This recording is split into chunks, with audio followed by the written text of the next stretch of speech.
My dad was a Hawkeye football fan. His dad was a Hawkeye football fan.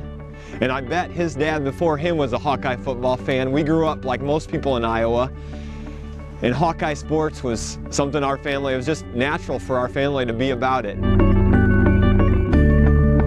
I remember growing up watching games that would happen here on the TV. I remember Saturdays when we would be working with my dad and the truck door would be open and the radio would be blasting what was happening in this very place. Do you remember your first game? The first game at Kinnick you got to see and experience.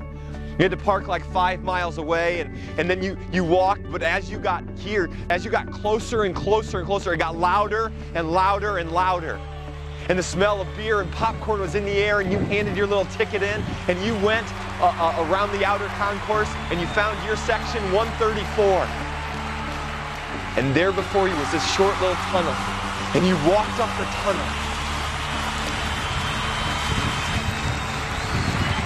And you saw this, filled with 70,000 screaming fans, players from both sides, coaches, trainers, radio, TV. It was greater and bigger than you ever imagined. That's what Perspectives is. It's a 15-week class on God's heart. And most of us, a lot of us at least, have grown up in the church culture. And we kind of think we know who God is and what He's about. And I just want to tell you that 4 years ago, I took Perspectives, and it opened my eyes to show me that I was a part of something bigger than I ever imagined. And it's radically changed how I see God and read His Word.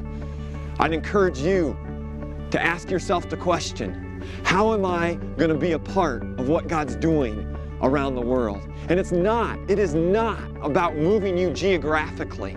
The purpose of the class is to show you what our Father's heart is, that you would know Him more deeply and truly than you maybe ever have. Perspectives is not the be-all, end-all, but God is using it. Over 200 classes will meet this spring. Do you want to be a part of what God's doing around the world? Will you be a part? Will you move from here to here?